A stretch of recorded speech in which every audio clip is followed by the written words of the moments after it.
மகா வந்து தொடர்ந்து வந்து தன்னோட வீட்டுக்கு வந்து உதவி செய்வேன் அப்படின்னு சொல்லிட்டு சொன்னோன்னே ராஜலட்சுமி செமையாக டென்ஷன் ஆயிடுறாங்க. அப்படின்னா வீட்டை விட்டு வெளியே போய் நீ உதவி செஞ்சுக்கோ, உங்கள் வீட்டிலேயே இருந்துக்கோ அப்படின்ற மாதிரி சொல்லிடுறாங்க. அதனால் எல்லாருமே அதிர்ச்சி அடைகிறாங்க. சூர்யாவும் அதிர்ச்சி அடைகிறாரு. உடனே வந்து அந்த டைமில் தாத்தா வராரு. அப்படி சொல்கிறதுக்கு நீ யார்? இந்த வீட்டை விட்டு மகாவை அனுப்புறதுக்கு உனக்கு யார் ரைட்ஸ் கொடுத்தது? நான் ஒரு பெரியவன் இருக்கேன், அப்போ எனக்கு மரியாதை கிடையாதா? மகா இந்த வீட்டை விட்டு போகமாட்டா. அது மட்டும் கிடையாது, அவங்க வீட்டுக்கு அவள் தொடர்ந்து உதவி செய்வா. மகா வந்து எப்படிப்பட்ட பொண்ணுன்னு எல்லாருக்குமே தெரியும். அவள் வந்து மனசில் வந்து அந்த அளவு வந்து இறக்க குணம் உள்ளவ. அவள் வந்து மனசில் பட்டதை வந்து செய்யக்கூடியவ. அவளுக்கு வந்து எது நல்லதோ அது நல்லா தெரிஞ்சு தான் அவள் செய்கிறா.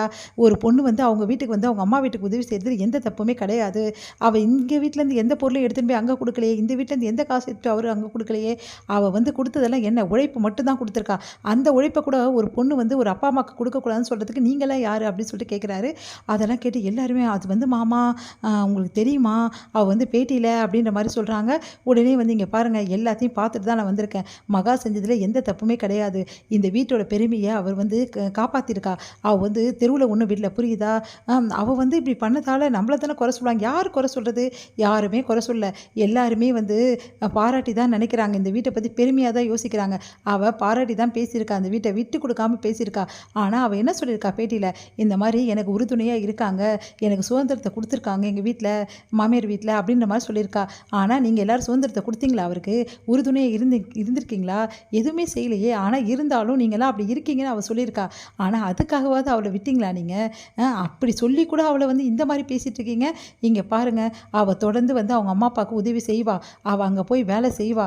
அது அவளோட இஷ்டம். அதை பற்றி யாருமே நீங்கள் கேட்கக்கூடாது, புரியுதா? இந்த வீட்டில் பெரியவனாக இருந்து நான் சொல்கிறேன், நான் சொல்கிறதா இந்த வீட்டில் நடக்கணும் அப்படின்னோடனே எல்லாருமே வந்து வாயடிச்சு போயிடுறாங்க. உடனே ஐயோ இவர் வந்து எல்லாத்தையுமே கெடுத்துட்டாரே, இந்நேரம் மகா வந்து வெளியே போயிருப்பா, எல்லாமே நடந்திருக்கும், இந்த மாதிரி ஆயிடுச்சே அப்படின்னு சொல்லிட்டு என்ன பண்ணுறாங்க, ரொம்ப டென்ஷன் ஆயிடுறாங்க. சித்ராவும் அவங்க பையனும். அடுத்து வந்து இங்கே என்ன பண்ணுறாங்க, மகா எல்லோரும் போயிடுறாங்க. மகா வந்து தேங்க்ஸ் சொல்கிறாங்க. தாத்தா நீங்கள் ஒருத்தராவது என்னை புரிஞ்சுக்கிறீங்களே, நான் இருக்கம்மா, உனக்கு உன் விருப்பப்படி நீ செய்யலாம் அப்படின்ற மாதிரி தாத்தா சொல்கிறாரு. ரொம்ப சந்தோஷப்பட்டு மகா போகிறாங்க. இங்கே வந்து மகா வந்து படுக்கிறதுக்காக பெட்டு எடுக்கிறாங்க. அப்போ சூர்யா ஹெல்ப் பண்ணி அதை எடுத்து வந்து போடுறாரு. இங்கே பாரு, யார் என்ன சொன்னாலும் அதை பற்றி கவலை இல்லை, ஆனால் எனக்கு விருப்பம் இல்லை நீ அங்கே போகிறதுக்கு, புரியுதா? அப்போ உண்மையாகவே உங்களுக்கு விருப்பம் இல்லையா? உண்மையாகவே விருப்பம் இல்லை. சரி அப்படின்னா நான் போகல. என்னது போகலையா? என்ன சொல்கிறா இவ? உண்மையாக சொல்கிறா, உடனே ஒத்துக்கினா ஒன்றும் புரியலையே. இங்கே பாருங்கள், குட் நைட், நான் தூங்க போகிறேன், போதுமா? இங்கே பாரு மகா, நான் வந்து உண்மையாக தான் சொல்கிறேன், நானும் உண்மையாக தாங்க சொல்கிறேன், நான் போகல. உங்களுக்கு விருப்பம் இல்லாத காரியத்தை நான் ஏன் செய்ய போகிறேன்? ஐயோ எனக்கு ஒன்றும் புரியலையே, இவ திடீர்னு ஒத்துக்கினாலே அப்படின்னு சொல்லிட்டு செமையாக டென்ஷன் ஆகிறாரு. உடனே வந்து நைட்டெல்லாம் வந்து தூங்க முடியாமல் கஷ்டப்படுறாரு. மகா அப்படின்றாரு. உடனே என்ன பண்ணுறாரு, மகா தூங்கிட்டு இருக்கும்போது மகான்னு அப்படியே வந்து எழுப்ப பார்க்குறாரு. அப்படியே வந்து மகா வந்து படுத்திருக்க இடத்துல அவர் வந்து வழிக்கு தெரியாமல் விழுந்துட்டாரு. அப்படியே மகா வந்து கட்டி பிடிச்சிடுறாரு. உடனே மகா வந்து ஐயோ யார் அப்படி சொல்லிட்டு அப்படியே வந்து பயந்துடுறாங்க. யாரும் இல்லை, கனவு தான் இது, நிஜம் கிடையாது. நான் கனவுல உனக்கு வந்திருக்கேன், புரியுதா? அப்படியா, கனவா? ஆமாம் கனவு தான். கண்ணை மூடி தூங்க, நான் இப்போ போயிடுவேன் அப்படின்றாங்க. சரி கண்ணை மூடி பார்த்துட்டு மறுபடியும் கண்ணை திறக்கிறாங்க. இல்லையே நிஜமாக இருக்கு, இருங்க நான் கிள்ளி பார்க்குறாங்க. அடி பாவி, கண்டுபிடிச்சிட்டாலே, இங்கே ஏன் வந்தீங்க அப்படின்னு சொல்லிட்டு கத்த போகிறாங்க. அம்மா தாயே கத்தாத, எல்லாம் வந்துட போகிறாங்கன்னு சொல்லிட்டு வந்து வாயை வந்து மூடுறாரு. சரி அப்படின்னா நீங்கள் பெட்டு மேலே போங்க அப்படின்னு, அம்மா தாயே நான் போயிடுறேன் போதுமான்னு சொல்லிட்டு போயிடுறாரு.